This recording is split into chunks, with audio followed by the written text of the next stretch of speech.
All right. Hi, everybody. Welcome to my interview with the amazing Krista Butler.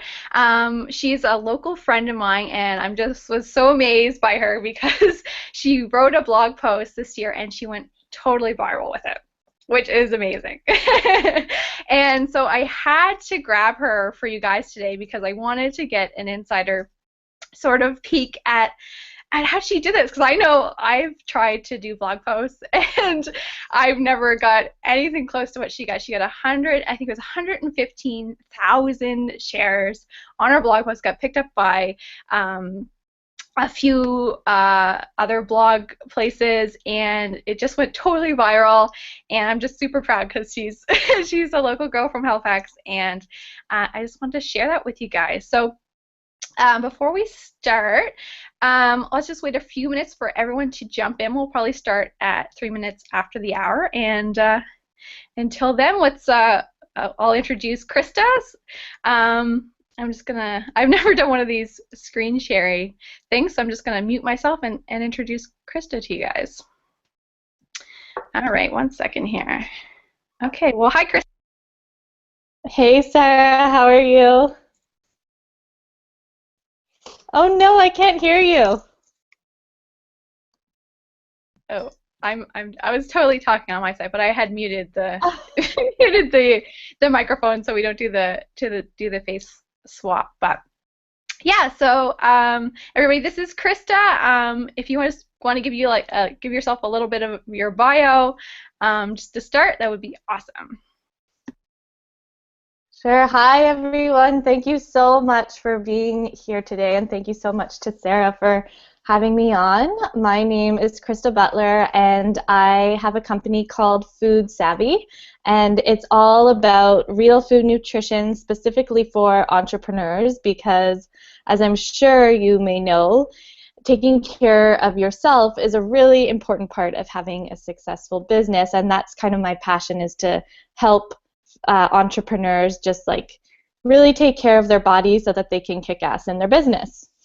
And just to give you a little background on me, I wasn't always in this field. I went to university in the environmental field, and I was working a 9-to-5 job, and in all honesty, it was just killing my soul. And it sucked when you're in a situation like that, but anyway, it ended up working out that my husband got a job offer in Texas, and so it was a great opportunity for him, and for me it was my chance to start over. So I was super excited to actually go back and get a degree in what I'm passionate in, which is nutrition, because I've been into this stuff since I was 16 years old. It's been a hobby, I guess. Like, I'm always in the kitchen trying new recipes and all these things. And for the past 3 years, I'm just so happy to be able to share that with the world through my blog and my website. So here we are today, and that's me. And we don't live in Texas anymore. We're back in Halifax, as Sarah said. And it's a little chilly on the East Coast today, but all is good here. Yeah, it's really, really chilly. We just had our first snowfall on New Year's Day, which was awesome. I was missing the snow. We didn't have snow all December, so the beginning of January was our first snowfall here. I'm actually super excited about it, but it's super chilly over here. No, I love the snow too. I was just sitting on my couch yesterday afternoon watching it softly fall. It was like out of a movie.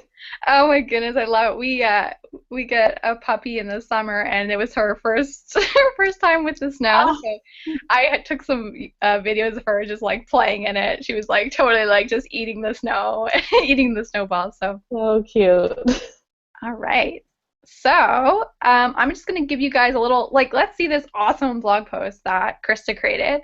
I'm just gonna do some screen sharing to show you guys the post. Let's see here. Oh, that's not it. Oops. Here it is. All right. So as you can see, it was picked up by Food Matters, and it's called the 7 Things Healthy People Do Every Day, Every Morning.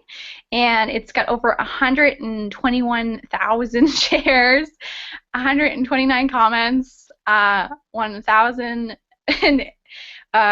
almost 2,000 repins on Pinterest, 850 tweets, and almost 1,000.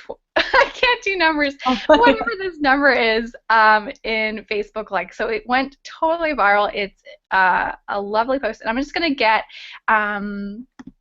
Krista. Would love to know, what are your tips on creating your first viral post? So here, I'm just gonna turn off the screen share.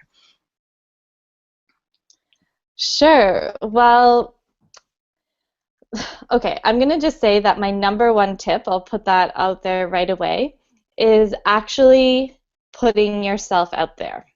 And I know that may sound like slightly lame and not the most concrete advice, but it kind of is, because you can't have a viral blog post if you're afraid and if you're holding back from actually pitching and submitting and just getting your blogs off of your desktop and into the hands of other people's websites and blogs that have a bigger audience. So that is really the number one thing, is to not be afraid to make that pitch.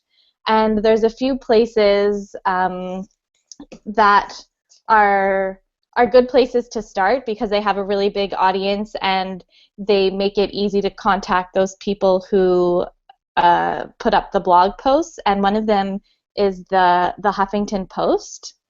And if you're not familiar already, you can email the founder of the Huffington Post, Arianna Huffington, directly. And her email address is just Arianna Huffington at thehuffingtonpost.com. But now that I say that, I actually would just want to double check her email, and we can put it in the group chat just to make sure everyone has the right email address. But that's a great place to start, because a simple email will get you started as a blogger there.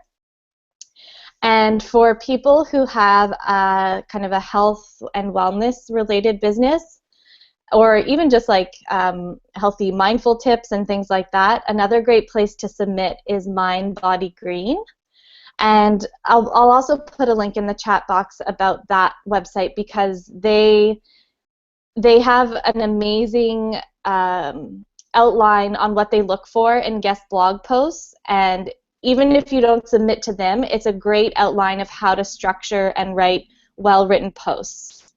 So, and Mind Body Green is actually the place that I submitted this article on 7 healthy habits that people do every morning. And it was from Mind Body Green that it got picked up by Food Matters when it really went viral. So that's kind of like the second tip, is that you never know where things are going to go, so you just have to like let it go and let it be out there, because you never know what's going to happen. I mean, the post did pretty well on Mind Body Green, but then when it got picked up by the next place, Food Matters, that's when it really blew up. So that was really cool. And just, I guess, another tip would be kind of setting your intention of wanting to actually have these guest blog posts. So it's kind of a funny thing. Like for me, I remember, it was actually with you, Sarah, that I set this goal of wanting to have more guest blog posts. And it was kind of committing it out loud, saying it to other people, that really got me going and kind of gave me that extra boost to just start submitting, because I was scared. I didn't want to be rejected. I didn't want people to think my writing sucked. But you just have to do it, because you never know what's going to happen. That's awesome. That's awesome. I know we were at the time too. I think you totally, we talk about this a lot, but I think you totally manifested those viral blog posts. Me and Krista, we love, we've done, if you guys know Denise, Lucky Bitch, we both done our programs, and we love manifesting. So I think Krista, she was just so precise, and she's like, yeah, this is what I'm going to do, guys. Like it wasn't even like a big thing. You're like, nope, I'm going to do these guest posts, and then they get done and they totally went viral. So I think you're totally manifesting like a master on that one, for sure. Thank you. I appreciate that. But all that being said, I also just wanted to tell people, like, I did kind of bust my butt off in researching like what makes a good blog post and what to do and things like that. So I just wanted to mention a few things for people to Google. Um, One of them, which is just, it's so good, even for the blogs you write for your own site, it's called 102 Headline Writing Formulas. And it literally is just a list online of ideas. So just take a look at that and see what it can inspire for you. And another one that is really good, again, just type it into Google, the ultimate list of blog post ideas. And this is on the website Digital Marketer. And this is more a conceptual thing of like, do you want to do posts about like a case study, a how-to, or steps and things like that? But it's just really good for inspiration. So those two things will be a really good starting board for people to just be inspired. And yeah, so just going back to like the writing headline things, in that site I suggested you go check out, it's actually a PDF document. Some of the top ones that he suggests are, you always take the approach in the title to tell people what they will get. So like whether that's health, wealth, time, relationships, like tease them with that. You can also tap into their problems and fears. And how-to posts are always popular. So like, I know, Sarah, you do things like how to create a picture in Canva or something like that. So just being really specific about directions and things like that. And another one he recommends is doing like a best and worst list, as that may relate to your industry. So just a few ideas for people. Love it, love it. And what when you went viral, so you had like over 100,000 reshares, and you had like 100 and something comments. Did you find that there were like not everything? I think you were saying to me like some of the comments were kind of interesting. So I'd love to know what your experience is with like when you do go viral.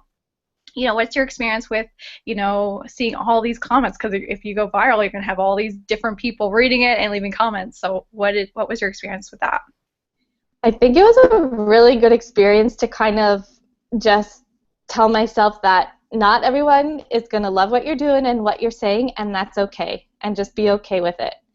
Um, there's one expression, I think of, it's like 1/3 of the people will love you, 1/3 of them will hate you. Well, I don't want to say hate because that's really strong. They will strongly dislike you, and the other third won't care.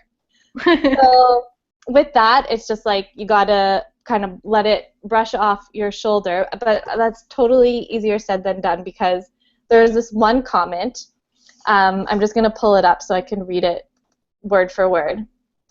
It was by a man named Ken, who, like, next to his name it says he's a top commenter on the Food Matters site, so clearly he reads a lot of things on there. And he wrote, "Wow, this was so dumb.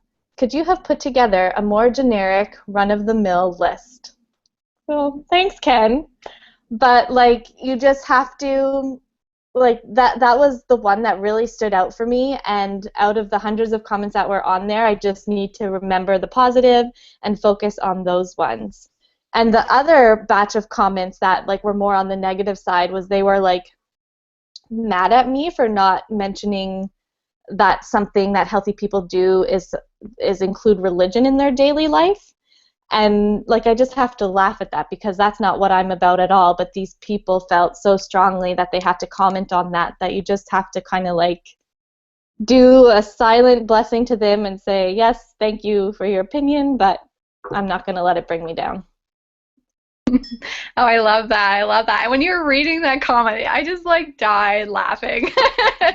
I was muted myself so I wouldn't read it, but it's just so funny. And I think what I like about like just saying it out loud is like it takes away that power, right? Like if I got that comment, and even if I knew how like silly it was, I would still be like, oh, you know, that would probably ruin my day. So it's kind of nice to like just say it out loud, and then you know, it just becomes like this silly thing that's just like totally ridiculous. Because when I hear it, I just think, oh my God, like this person just, like, that wasn't even a good comment.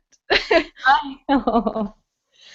All right. So I think another thing too, so you had this intention to do guest posting, but then you kind of found out that it didn't quite give you as many signups as you were looking for. Do you have any advice on people looking to get a bunch of signups on their email opt-ins for blog posts and that sort of thing? Yeah, so this is kind of like a weird thing to talk about because yes, it went viral and I reached all these people and that was super cool, but it actually shows a conflict in the intention I set for myself because I said I want to help and reach a ton of people, which was successful with that blog post, but I also said I want to build my email list. The thing is, the people who visit the Food Matters sites, like, yes, they're interested in health and wellness, but they're not my target audience because they're not entrepreneurs. And when they go to my website, they would see that they don't fit that mold right away because on my first page, the main picture says healthy living for entrepreneurs, and my pop-up comes up and it says entrepreneur question mark. So they, even though I got a lot of hits to my website, it wasn't my target audience, so it didn't benefit me in list building. So that's just something to keep in mind when you are who you're pitching to and who your ideal audience is. You really want to try to get to them. So in all honesty, in 2015, I'm redefining my intentions. I don't want to sound cold-hearted. Like, I do want to help and reach a lot of people, but really my priority is building my list. So this year I'm really going to be focusing on getting into things that entrepreneurs read. Yeah, I'm not complaining. I'll take the viral, but it's just a matter of strategizing, I guess. And I guess that can lead into a way of keeping track of who you're submitting to. What I do is keep a spreadsheet. I'm actually going to share my screen, Sarah, if my mouse starts to work. Okay, so let me just open this. So what I do is well, I guess I can show you this right away. Okay, so right on my desktop, I have an Excel file called Media to Contact. And in it, I have a tab called Guest Blog Posts.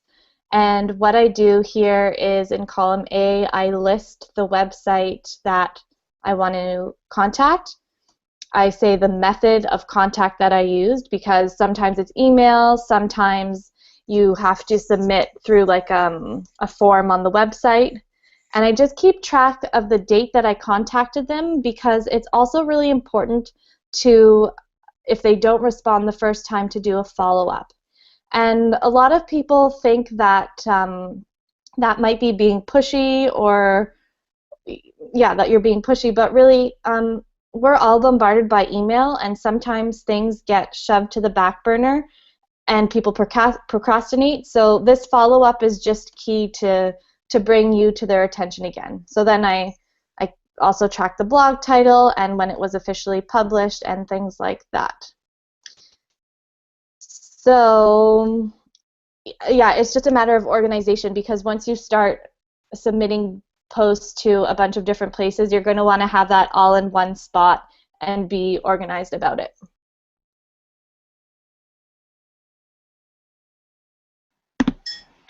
Oh, I love that. I love your I love your organizational skills, Krista. Like that, I always, whenever I see your documents, I'm like, oh my goodness, I need to get my ass in gear because I am not that organized at all. And I love it too because it makes so much sense about following up. And I always felt like, oh my goodness, I'm being such a pest, following up with people. And it was just like people send me emails all the time and they totally have to follow up with me because I can be sometimes bad for getting back to people, so I don't ever take it like offensively, so why should other people? So I love that. I have a cat that just jumped on my lap, so I'm just gonna remove the cat. This always happens to me. I haven't done a webinar without some sort of animal interference. It's gonna be my thing. How many But dogs do you have now? pardon? How many dogs? Oh yeah, we have two dogs, and then we have two cats, and then we have the roommate's cat. It's like ridiculous. And two turtles. It's like a fun house. Yeah, no, I love that. And what you're saying too, like you're totally not cold-hearted for wanting to target more. Like it makes sense, right? Like it's great to have like a viral post and that like that is amazing, but it's smart of you to know like next time I'm going to be like target my posts like even more specifically so you can get even more results out of them. So I love that. And I don't think it's cold-hearted at all. I don't think you could ever be cold-hearted, Krista. Oh, thank you. All right, so another question for you. So say if there's someone writing their first post right now, what would you suggest would be like your number one tip for someone who's, they're getting ready to write their first blog post? Okay, well, I would say after you do your research about titles and like get inspired for what you want to write about, when it actually comes to writing, I would say turn off your Wi-Fi. Like disconnect. Do not let that Facebook distract you or email or whatever. Just truly allow yourself to be with your keyboard. That sounds really weird. What I actually do, and I don't know if you're in the situation to do this, but I like going to a cafe where I know I can't get Wi-Fi because then I'm just like in a space that I liked and I know there's no way I can get distracted. So it's just a matter of sitting down and doing it. And then the second part to that, because I tend to be the kind of person, I'm like, oh, I finished my blog post in 1 hour, I'm going to submit it right away. I don't recommend doing that because I think it's important to at least take one night, like to sleep on it and then come back and revisit it the next day and just edit it and make sure that it has everything you want to say and that it makes sense. And then the second part to that is if you can, if you're at this point, you may want to get someone to read it over. And in all honesty, when I have a friend look over it, and I know that doesn't sound professional because you can pay people to do that, and good websites to do that are Fiverr and Odesk.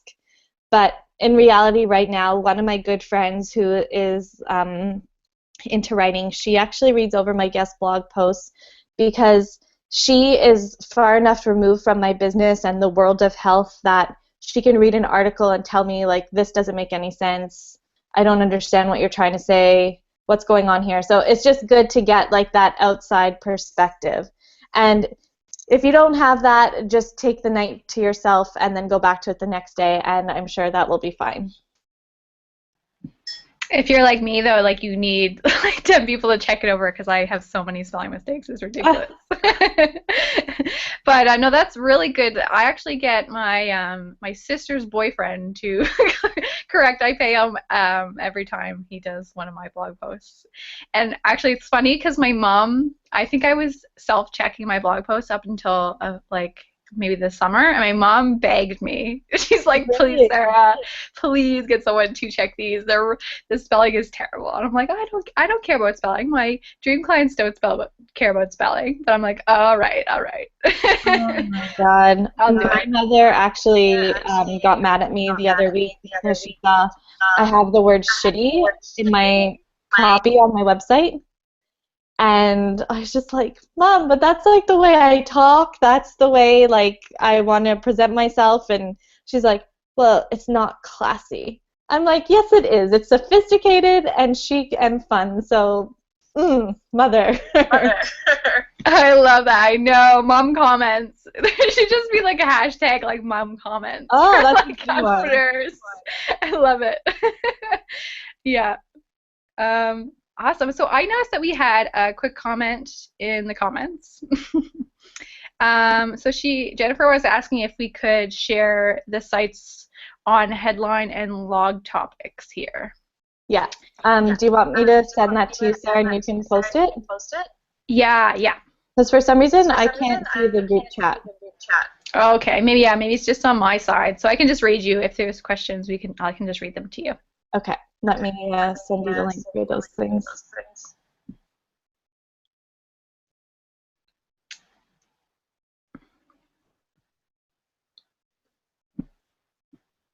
Okay, well, while you're doing that, I'm just going to, I think I had another question for you here. Okay, so the next question for you is, how often do you recommend guest posting for blogs? Okay, well, it's a personal question, but my kind of goal is to have one per month. So, but that being said, is like you don't want to limit yourself if another one comes up. Like you're not going to say no to something, but I guess the answer is at least one per month. And that's if your goal is to build your list and get seen and things like that. You want that continuous publicity, I guess. So I think once a month is a good place to start. But that being said, like you can't put all your eggs in one basket. You can't just write to one person and thinking that that will be your guest blog post for the month. You have to target like I'd say at least 5 people and see who bites.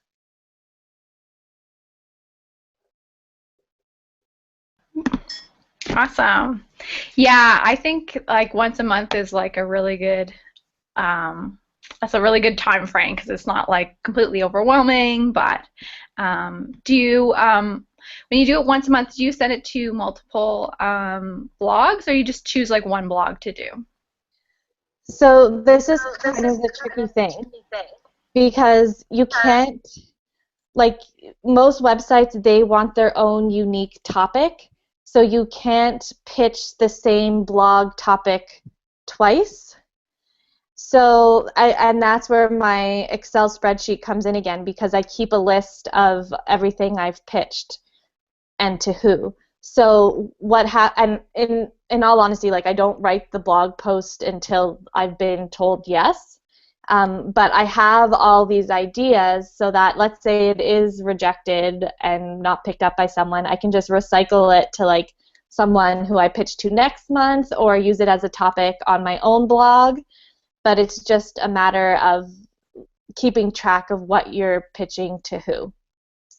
And um, again, to show my nerdiness slash organization, I have in that same Excel document, I just have a list of anything that comes to mind for a good blog topic. I'll just write it down, just like the headline or the concept, so that I don't lose it. And that way, whenever I'm trying to write blog posts, I have this kind of a master list of random ideas that come to me, like when I'm in the shower or whatever. Oh, that's awesome. I thought that was like some really good advice there. And another thing I was thinking about was how do you choose between what goes on your own personal blog and what goes out to guest blog posting if they all need like unique content? So what I find works is actually going back to that mean comment from Ken. He was like, where he said that this was like too generic and run of the mill. I find that those kinds of posts do really well when you're kind of broadcasting it to a wider audience because it's more general, it's more applicable, and kind of like a little less in depth than what might be on your personal blog.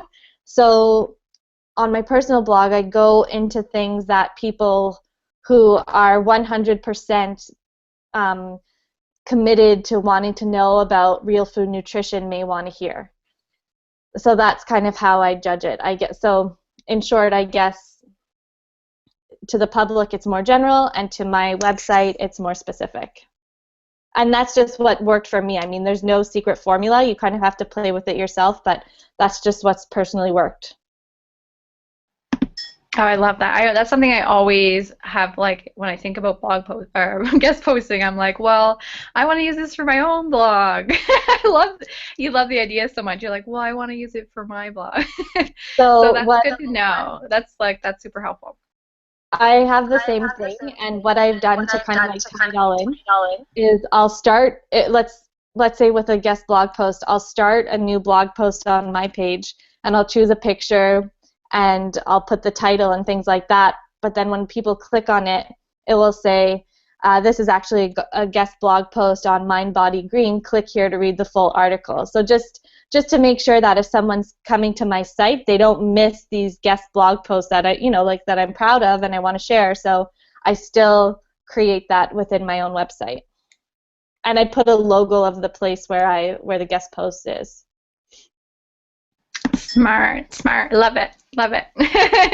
I gotta start guest posting for 2015. That's one of my goals is get on the guest post train. Nice. Um, yeah, so I really wanted to talk to you about, I know you have a program coming up. I think it starts next week. And it's all about pretty much like um, what you're talking about in your blog post and about health and nutrition for entrepreneurs. So I'd love to know a little bit about that. What's going on in Krista's world? Okay, well, as you can see, the blog that went viral is 7 things healthy people do every day. And it was just 7 simple changes that you can literally make tomorrow morning if you wanted to make that healthy choice. And so I'll just give you a few examples. So like one of them is to drink water as soon as you wake up. Another one is to set your alarm to a song you like, which sounds super simple and silly, but you would be surprised how happy it can make you. And the biggest one, especially as entrepreneurs, and even more so if you're an online entrepreneur, is to not check your email or your phone as soon as you wake up, because it all that stuff gets in your mind when that first hour in your morning. You need to just have that clear headspace and do your own thing and not be focused on your inbox or Facebook. So it's just kind of simple things like that. And then another one is real food nutrition, which is my specialty, and I just encourage people to start the day with real food. And yeah, so my program that's starting in 2 days, holy cow, that's soon, it is all about like these simple choices that we make every day and going through it at a slow but steady pace to just help people choose healthy every day. And it's specifically for entrepreneurs because I know what it's like. We're busy, we're doing all these things. So it's just these totally applicable and simple things that at the end of the program in 3 months, you'll feel so good, and it's just by changing a few core things. Oh, I love that. I love that too. And I love that it's like just this very like slow, like you said, slow and steady, like where we're all like kind of trying hectically, at least I am to like, it's 2015, I want to like get, healthy fast after like weeks of, eating over the holidays, just whatever, pretty much like 99.9% chocolate. Actually, I have like 3 new pimples today that I had to cover up for this webinar because of the eating. But I love that about what you're doing. It's just very easy, slow. I think it's over 3 months time where you're kind of you're bringing yourself back into your healthiest self. And I find that so important, especially for as entrepreneurs. Like the last few weeks, I've been feeling like pretty like, oh my God, like I'm totally off. And you definitely can't do your best work unless you're treating your body like you're like treating your business, right? So I absolutely love your program, and I'll put a link into it in the comments. Thank you. Yeah, and it's just so hard like this time of year because, I'm sure we've all made resolutions that we start off all excited about, but then after like 4 or 5 weeks, it's like, okay, let's grab the chips again or something. So the 3 months is to really kind of like really set you up for the rest of the year and establish these simple healthy habits to carry in. Yeah, I'm sorry guys. I think I didn't mute myself, so your video got a little messed up there. If I don't mute myself, the video. And obviously you can't hear me after I mute myself, but I'm just going to post this link into the chat right now.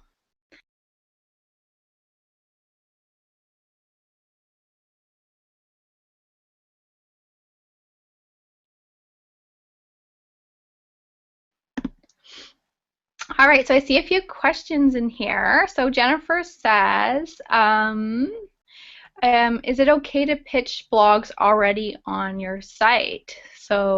Um, so do you, I feel like I'm not quite sure what that question is referring to. Do you know what she's saying, Krista? Yeah, I think I know. Okay, cool. So basically, in general, Jennifer, I would say no because a lot of websites specifically say that they want original content. So I would say more often than not, like maybe 80%, I don't know, I'm just making up that number, but like 80% of the time they would want original content. And which does sound intimidating, but again, you don't necessarily have to write the entire blog post that you want to pitch. What you can do is you can come up with like the subject that you pitch to them and then link them to already existing blogs on your website so they see your style and your tone, what you have to say, and things like that. So, yeah, kind of hook them with what already exists, but pitch them something new.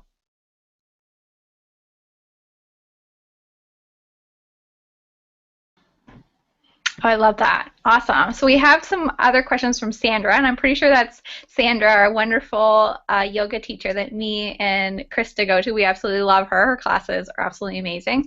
And Sandra is asking, what sort of information do you include in your pitch to other websites?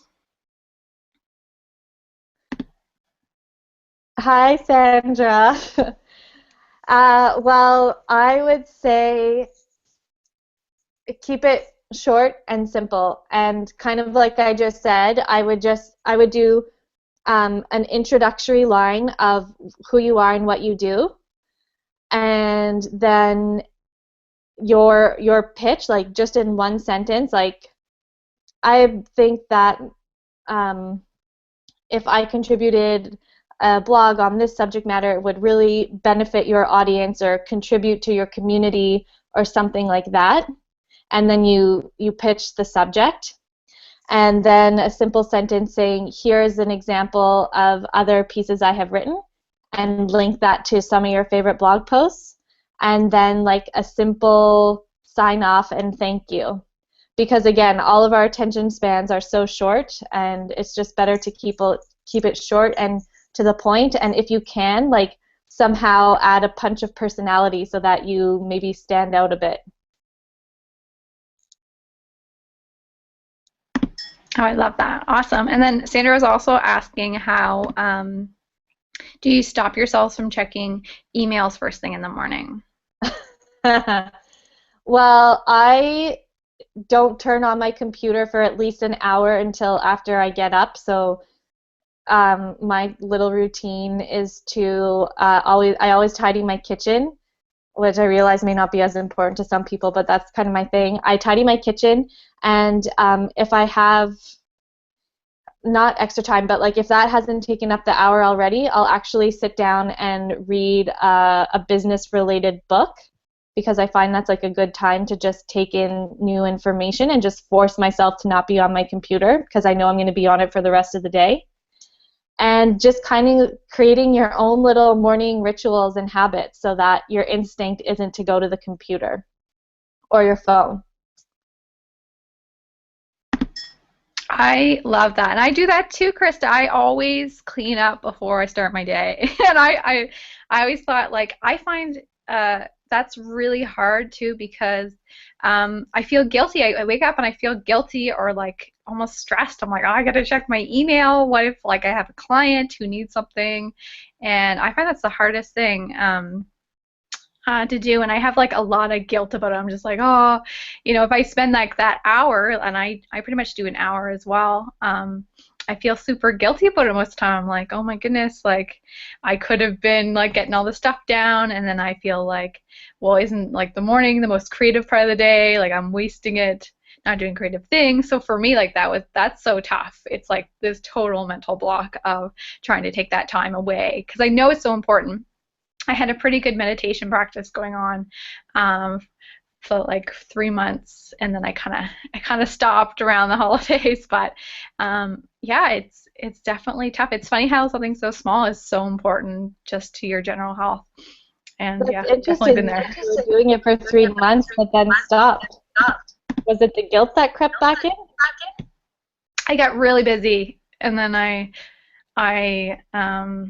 said it sort of came to like I was like, no, just kind of fell off the wagon, and then I felt super guilty about it, and then I'm like, oh, well, now I have to start. You got to jump back on the wagon, which is harder than falling off, of course. So, I read something somewhere, I can't remember where, but he was saying that, in terms of your inbox and being concerned about client emails and things, he says that it's up to you to choose what you do with your morning. You don't want your inbox and other people to decide what you do with your time. You want it to come from you. So he took it to the next step where he said, before you open your computer, you write down your goals for the day of what you need to accomplish, and only after that can you open your email.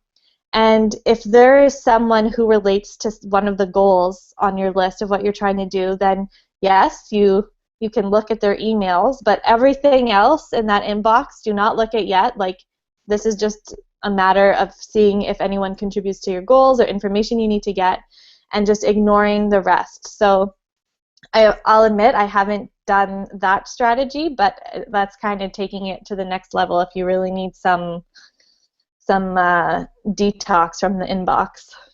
I That love that. That was good. That was so good. Detox from the inbox.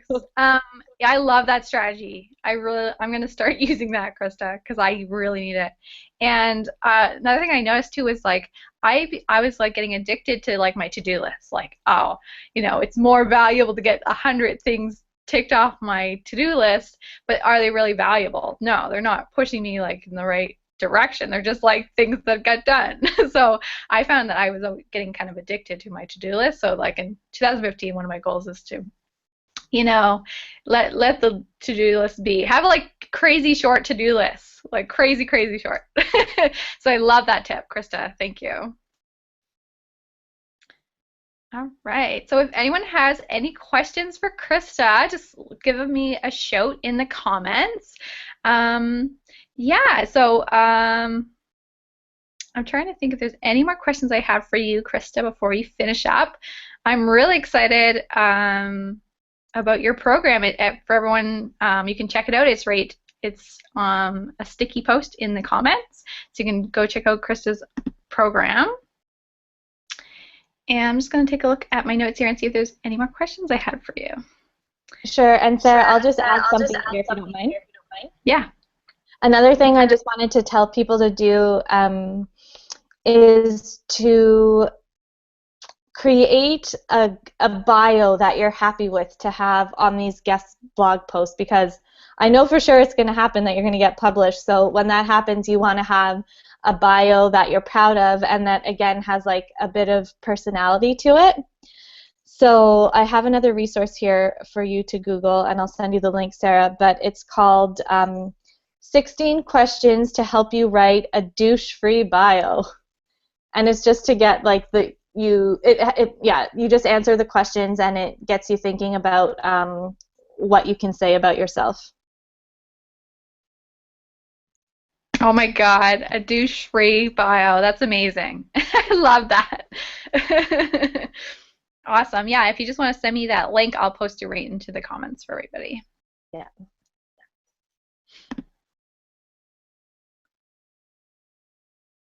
And Sandra says she likes detox from the inbox. Great idea. Thank you. Awesome. Okay. Oh, I'm trying to get back to your link. Just 1 second here.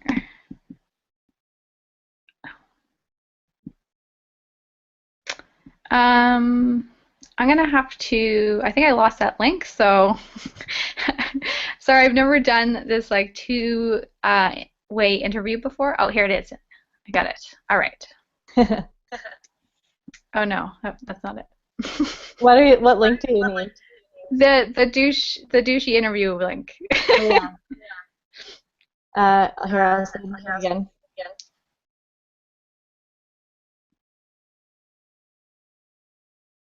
Okay, great, thanks. Okay, so I'm going to post this right into the chat. All right, cool. So I don't see any more questions. Sandra says, hope there'll be a replay of the webinar. I like to listen to the ideas again. Yeah, I can send you guys this replay probably the beginning of the week, and I'll also send it to Krista if you want to send it to your list as well. Sure, and also, how about we send your list some quick and easy healthy breakfast recipes to be considered for the new year. Perfect. Love that. Awesome. Okay, well, if there's not any more questions, I know there's a bit of delay, so there might be like a few questions, and then we just don't see them for another few minutes. But yeah, so thank you everybody for watching live. There'll be a replay sent out to you guys next week, and yeah, thank you so much, Krista. You're amazing interviewee. I'm so happy that you let me share your wonderful knowledge with my community. So thank you so much. Oh my gosh, thank you, Sarah. Okay. All right. Bye-bye.